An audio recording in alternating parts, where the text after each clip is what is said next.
Hello, hello, hello, my YouTube subscribers and my subscribers to be. I am your host of Real News Talk. And today my talk show is about what's really going on in California. What's really going on in California? You know, at one time everybody wanted to be in California. Even me. That was why I left the state of Texas. I moved to California at the age of 21. And now I am back in Texas, you guys. I can be flexible and I can be there, but right now I chose to be in Texas.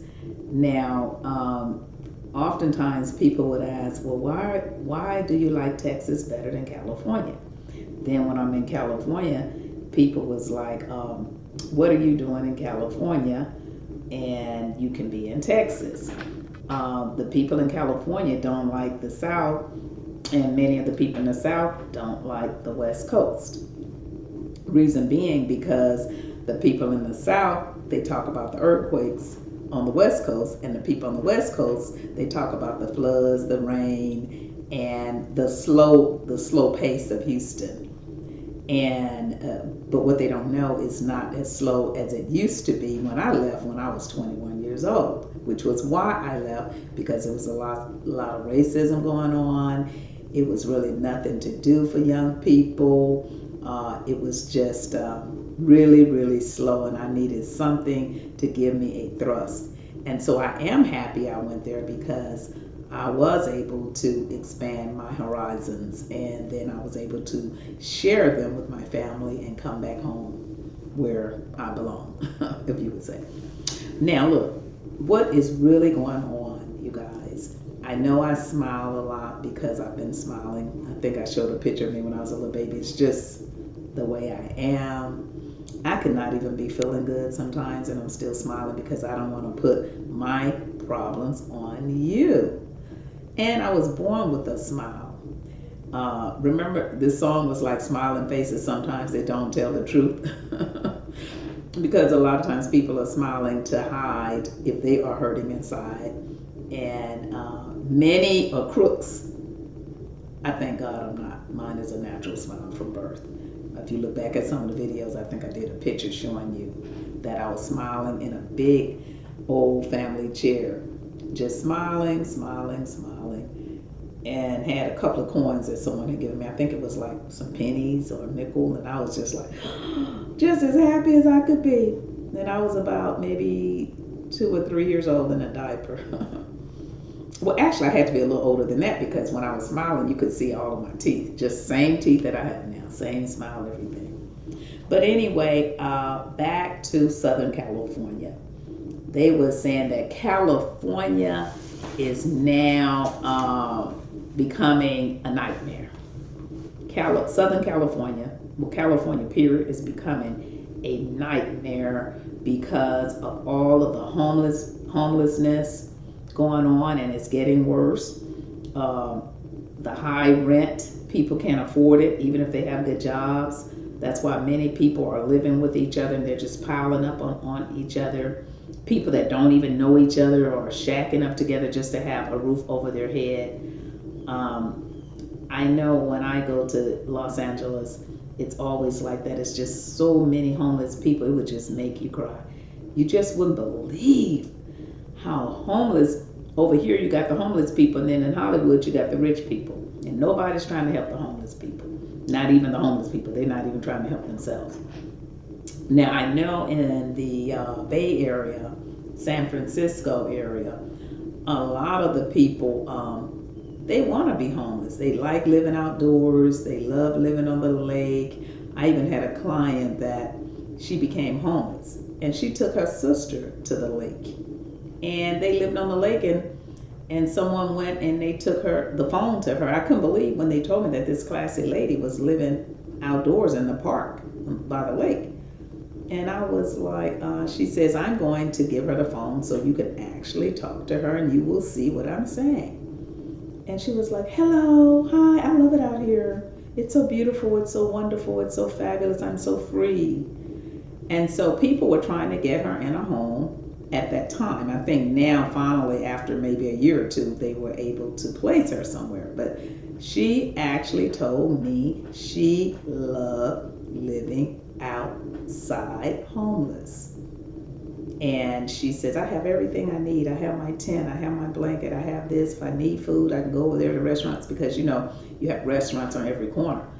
So I guess they can go use the bathroom, maybe go to the gym, take a shower, or maybe not shower if they didn't feel like it. They're just free as birds. And this was one classy lady that I personally know and was a client of mine for 20 years. I'm not telling you what I think. I'm telling you what I know. It's really something. This is in California.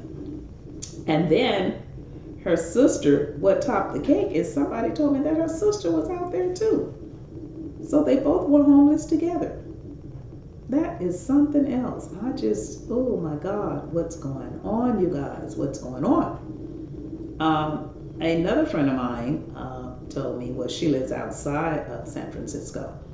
And she was telling me the reason she moved outside of San Francisco, because San Francisco is just too expensive to live, and that her daughter works in San Francisco. And when she would be catching a BART train to work or whatever, you see species all on the ground where people have used the bathroom, all in escalators where the train station is. And sometimes the escalators stop working because of the people using a bathroom, and it dries up and stops it's gross, you guys. But this is real. This is real news talk show. I'm not telling you what I think. I am telling you what I know, because I've lived in those areas, and I know the difference of how it was when I went there when I was 21 and how it is now. It is devastating. What is California? What is really going on?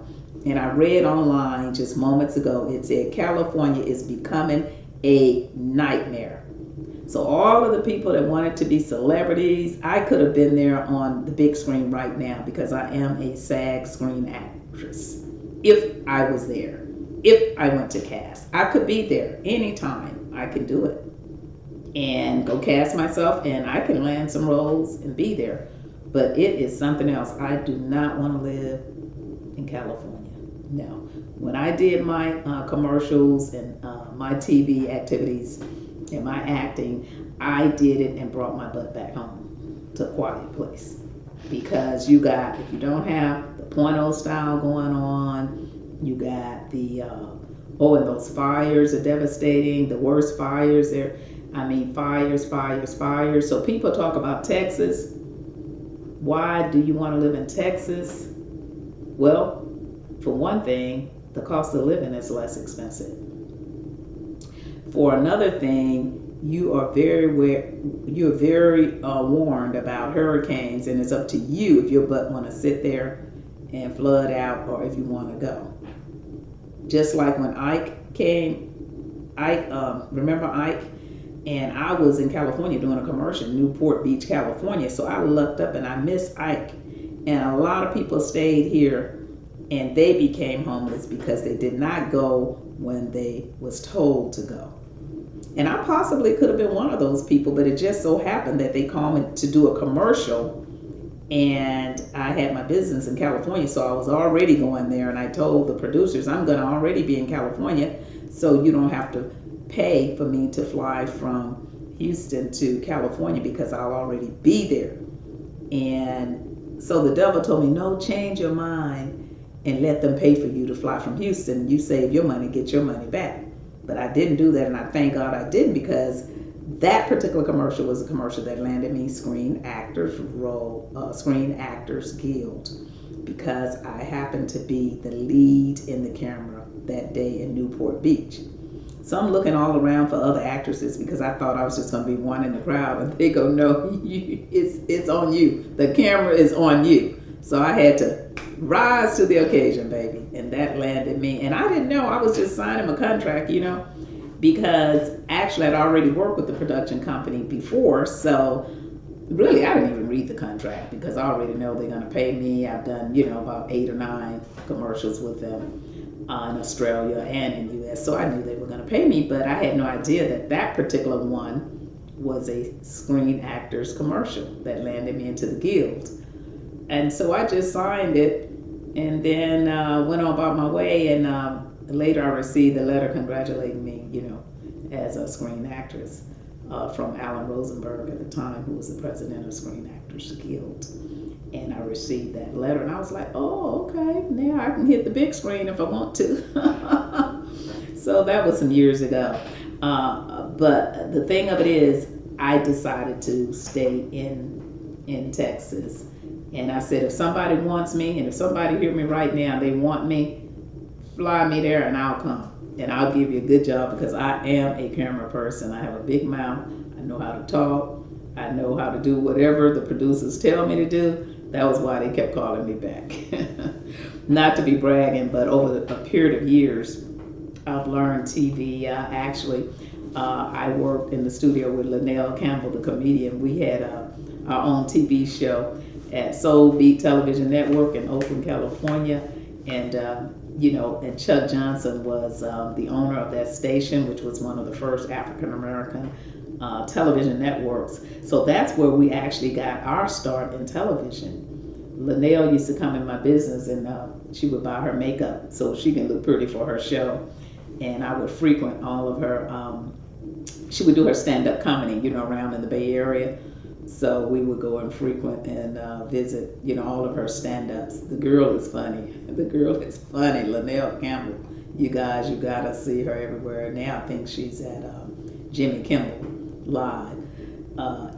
So we're very proud of her, because Linnell has hit them hard for a long, long time. And many people that I know, they left the Bay Area, San Francisco Bay Area, and they went on to LA, which is only like not far down the streets. And so we would, be back and forth all the time. But yeah, so I decided to come home. And now California is just not like it used to be. And all the celebrities, many of them have lost their homes to the fires. And then don't talk about the earthquakes, you guys. I was in both. I was in the earthquake in California when they had that big one. It was a big one, and I think it was 2000 and something. The early 2000s. It was either the late 1990, 98, 90 something, or 2000. I can't remember, but it was a big one. And I remember I was standing in my business, and the whole place just turned me upside down. And I looked outside the door, and I saw cars just turning like toys, like this here, and I'm doing this right with them. It was like, and then all of a sudden I saw how God placed me back on solid ground, you guys. So I know that there is a God, because I saw the earth move from under my feet, and there was nothing I could do about it. And then I saw, when I came to Houston, I saw the flood where everybody was wiped out. They had to have boats, and I was in that. And I had shipped my Mercedes to Texas, and it went underwater. And I cared nothing about that piece of tin. I cared nothing about it. I said, big body, goodbye. I don't care. I was just so thankful that I didn't go under the water, because the people on the lower level, because it was some townhouses that I had moved in when I first came, when I brought my business back home. And I was looking down over my balcony, looking down at the people that actually were in boats. It hit the news. It was worldwide news, where it was just so devastating to see. And I'm like, Lord, you can't run and you cannot hide, because I left there. I was in the earthquake. I come here, I'm in the floods. So the people there talk about the floods, the people here talk about the earthquake. So what I tell people, I've been in both. I've been in all. You cannot run and you cannot hide when that time hits. The only thing you can do is pray that it don't wipe you out, because it could easily happen, like the fires. Back to Southern California, many celebrities, many celebrities that never helped the homeless, never helped the poor and the homeless people that are, and a lot of them survive a lot of things more so than the people with all the money. The people with the money think that they can hold on to that money, and the money is going to be here they're going to take it with them. That's not going to happen. People need to wake up and know that The money is to be shared around to help people, not to hoard and think that you're going to have it all your life, because you're not. Everybody's getting older every day. I mean, of course you want to have money for hard times, but when you have just so much money that you're going to die and just leave it for people to fight over all that extra money, you could help somebody.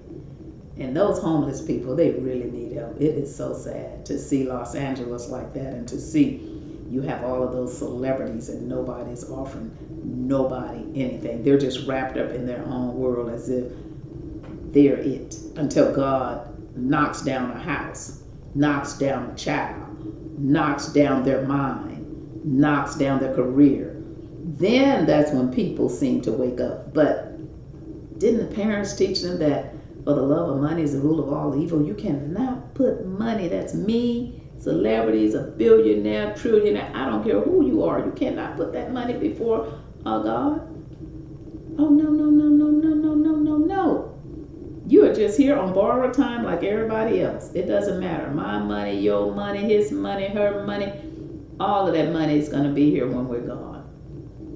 So help somebody. I'm not saying you can't help everybody, but help somebody. Give someone a helping hand, especially when you have extra money, like trillions of dollars that you'll never ever even touch, never see, never ever see.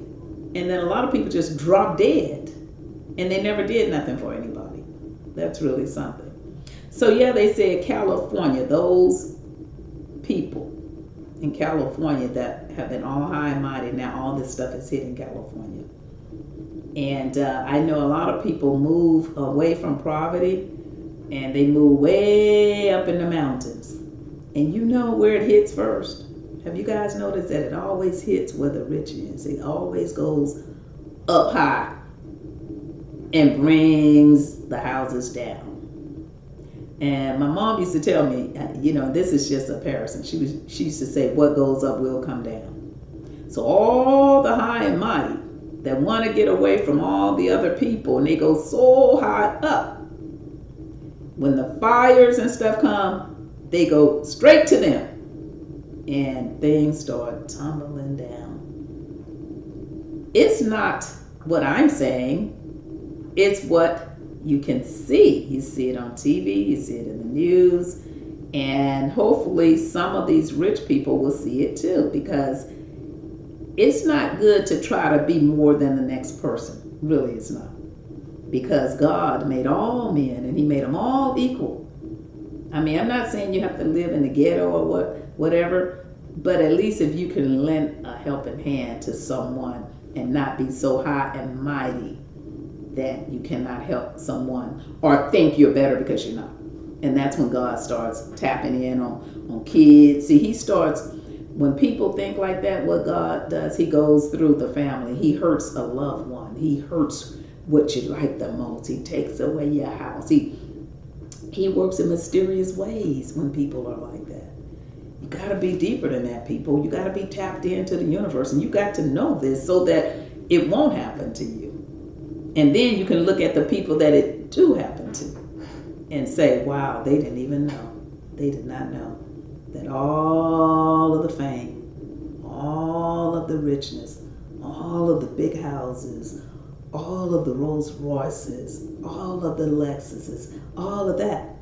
Yeah, I've had all of that too. And I know better than that. You know what I'm saying? I mean, all this stuff belongs to the Lord. I don't even want that stuff no more, because when I woke up and saw how it was really happening, what was really going down, and how God really was tapping in on the people with the most stuff, going up in the mountains and burning their houses down, all the fires were the people that tried to run from the other people to get away from them. Oh my God.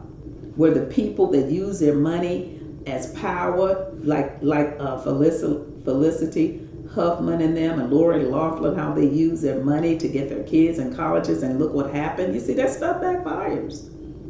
I don't care who you are. I don't care who you are. If you're a human that God created, baby, I hope you're listening. It's not going to happen, because the God that sits high, he's going to bring you down some kind of way to reality. To reality.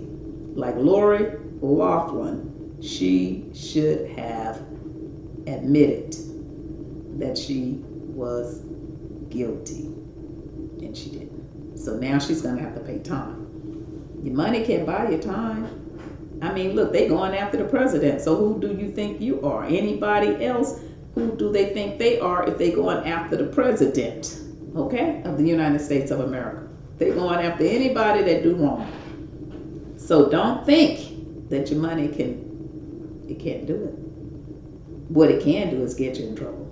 I'll put it to you like that. Money, for the love of it, can put people in big, big trouble because their heads are so swollen and they think that just because they have a penny more than you, that they're better than you.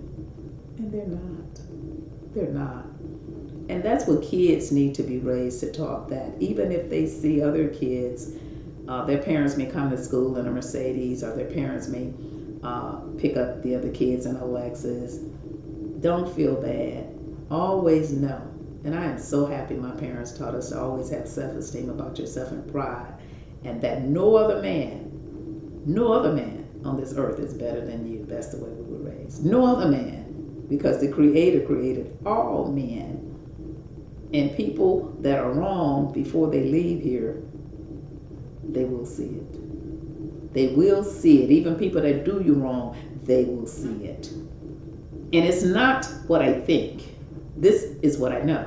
This is the Real News Talk Show. So please click like, share, and subscribe, and I'll get back to my commentary about Southern California. Yes, it's homelessness. The rent is high. You got the fires. You got the earthquakes.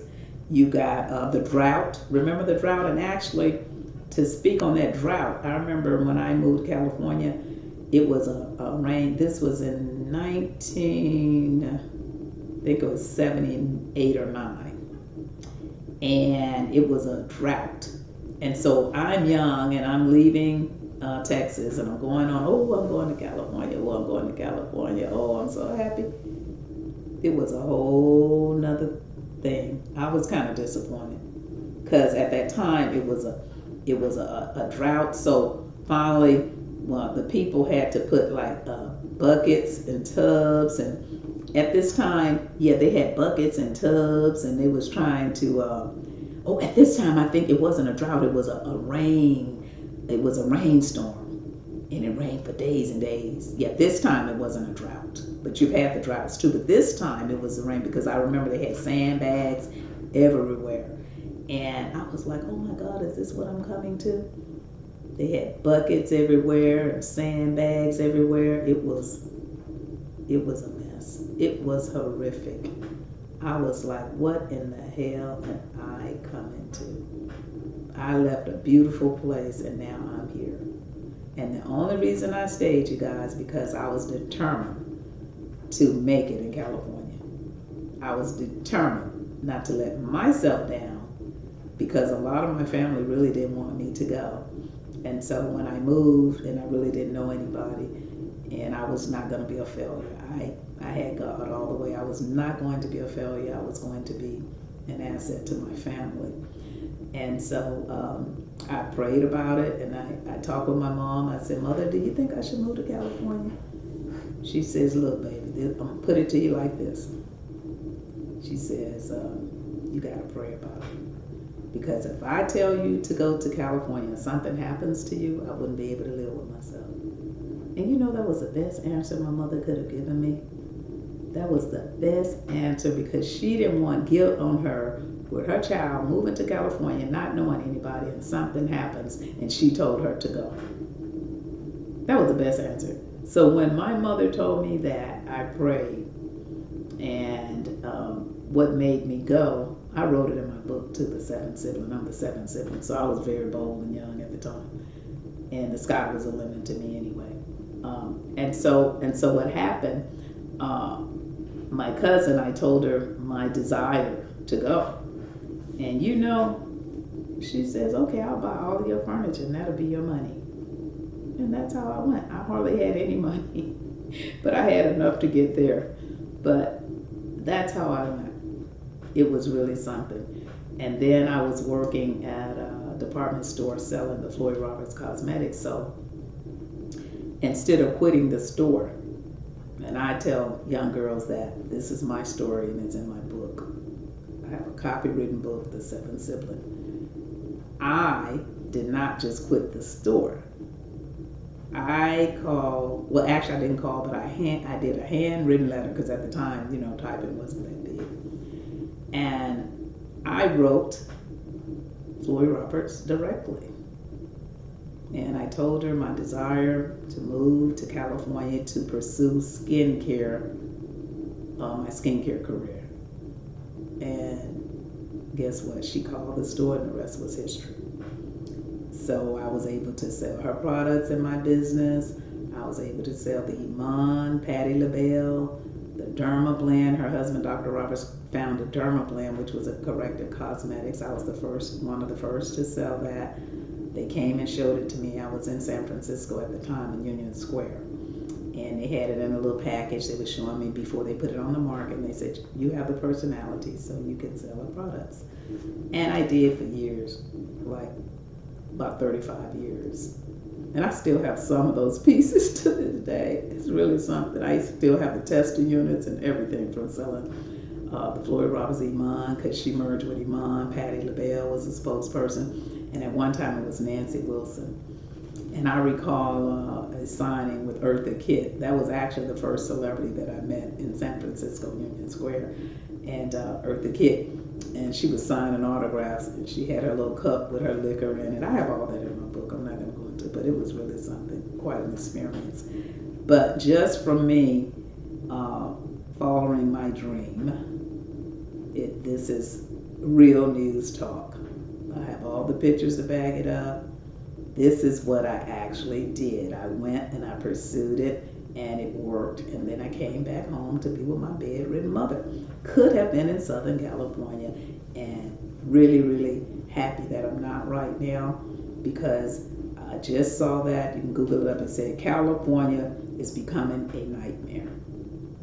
A nightmare. It really is. And a lot of people just you can't even move in there anyway. You can't move there because you can't afford it.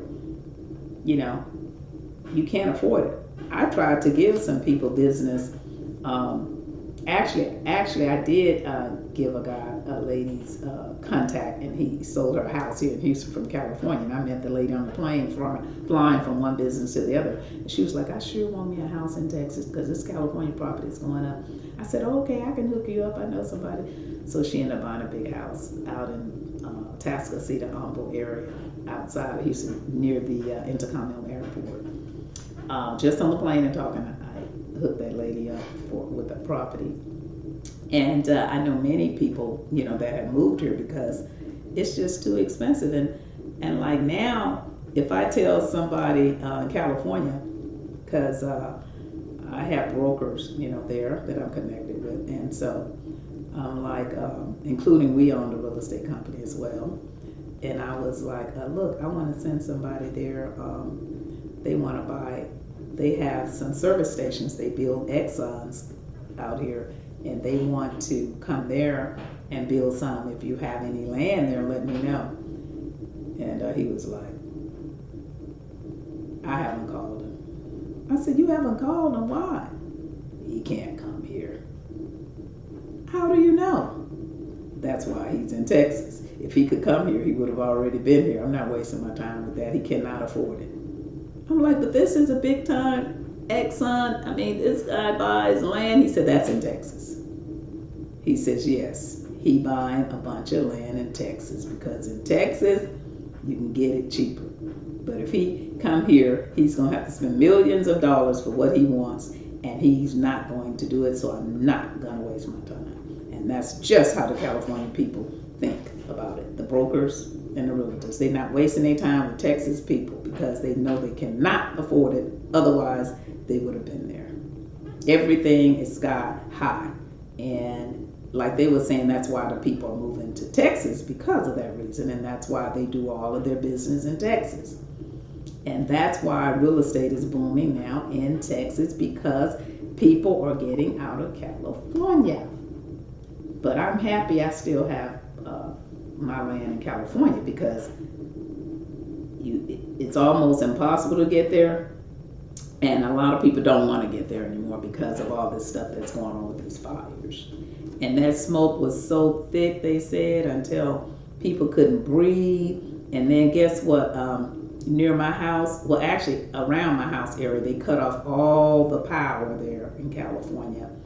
And the power was out for a couple of days because they needed to save the energy so that the firefighters could fight the fires up in the hills. And my house is up in a hill.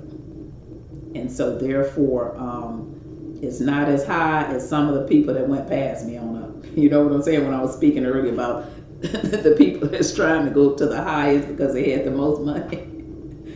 Oh, mine is high, but it's not that high, you guys. Don't forget to click like, share, and subscribe. And this is Real News Talk. It's not what I think. This is talk of what I actually know and can prove it and back it up. Now, the sad part of the story is that, did you guys hear about the 16-year-old suspect that shot 2 children dead at the school in Southern California? This is why I was saying California's becoming a nightmare, because this was really the topic that I wanted to do my show about, but I didn't want to just jump start it with the negative, about these children, because that is so hurtful to even bring this type of commentary. But it's becoming very common that these young kids are taking these weapons to school and they're shooting up the school. What's really going on? A 16-year-old suspect, they're not giving out the name because the child is underage. He shot 2 other kids and wounded 3 in Santa Clarita, California, which is about 30 miles northwest of Los Angeles. See, all of this is near LA. Can you notice that all this stuff is going on near Los Angeles? And it was at SAUGUS High School or something like that. And it's 30 miles west of Los Angeles, California. He had a .45 caliber gun. Where did he get the weapon at 16 years old? Was it his parents' weapon?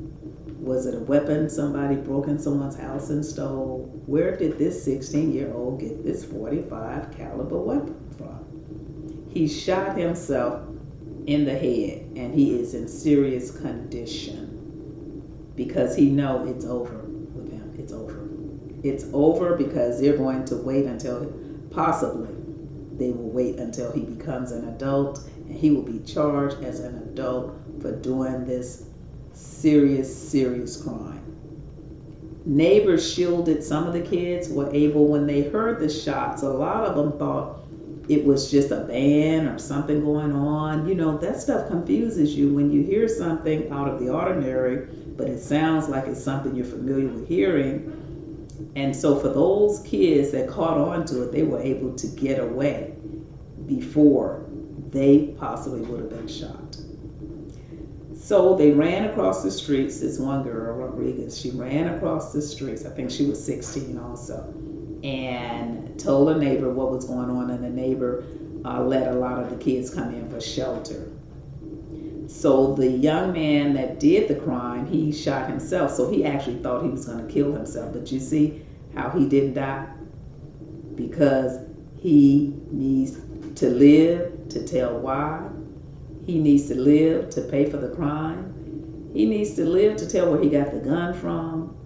You see what I'm saying? It wasn't his time to die just yet. And hopefully he will pull through, even though he killed these other kids, so people can find out what's really going on in the minds of these young kids that are going to these schools and killing up people.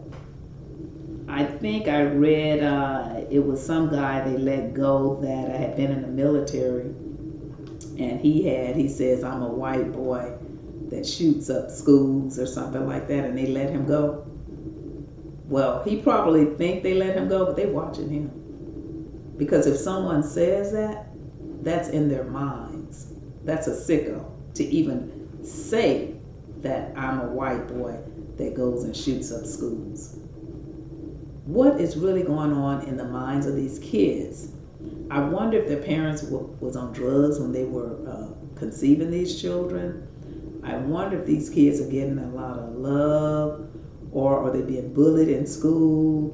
What's really going on? Because when we grew up, we were strong enough to take just about anything. I mean, we went through hell and hot water, and we pulled out and we made it, and we were taught not to kill ourselves, and definitely don't kill nobody because you're going to jail. We couldn't even hang out with people that would even encourage you to kill somebody. I couldn't even go to the shopping center with nobody because my parents said, if they steal, you're going to jail too. So they watched us pretty much at all times. So what's really going on, you guys? Please click like, share, and subscribe. This is Real News Talk. So they haven't said exactly why yet that this kid did this, but it's something serious going on, not just with him, but all around the world. You're hearing this more and more and more. And this was in Santa Clarita, California, right near Los Angeles. My heart goes out. My heart goes out to the parents. My heart goes out to the other children that experienced this. One person said when she saw all the blood everywhere, do you know that's a nightmare for these kids that are trying to get their education to experience something as horrific as this, and a scar that will be on them for the rest of their lives. It's really, really sad, you guys, for someone to go and do something like this and to put a scar on a person that probably was flawless before that happened. Many times kids are in good families and their parents give them everything to get a good career, make sure they go to school, they have everything they need, and they're just going on about their way, trying to make their education so that they can be someone in the future. Our kids are tomorrow, to help other kids see that you can do it too. And now something as horrific as this, for a devil to get in a child's mind, because that's what it had to be. It had to be the devil. It had to be. But I'm wondering if someone else is behind this, because this is happening everywhere. And I'm wondering if there is some other force behind these kids that have gotten into their minds and are paying these kids to do this kind of stuff. You know what I'm saying? But in his case, I don't think they paid him to do anything, because he actually turned around and tried to kill himself. But we need to pray for these young kids out here, because it's sad. And then also you got kids that are young that are serial killing people. You got kids that are young that are raping people. I mean, good looking kids, healthy looking kids. It's really sad. And then you got these molesters out here molesting children, killing kids, like the little girl just got found dead in Alabama. And then you got Cupcake that just got found dead. And then the Malia Davis child in Texas and Houston. What's going on? Are we going to have any kids of the future, kids for tomorrow? Because as soon as they're born in the world, it look like people just wiping them off before they even get a chance to live. It's really sad, you guys. So with that, I'm going to end my show, but I just wanted to let you know that Southern California is really, really becoming a nightmare. It is. In the past, I know that all kind of things was happening, and you see a lot of divorces in Hollywood. It seems like nothing is pure anymore. You see a lot of porno, you see a lot of divorces. As soon as a celebrity get married, the next thing you know, they're with somebody else. You see all the threesomes going on. You see the homeless everywhere. It's just a mess. Where are the morals anymore? Where is the real, nice, down-to-earth, real people? Where? So if people go to LA, that's what they're going to get. Because I know that oftentimes I would have my clients and they would come in and they would be looking so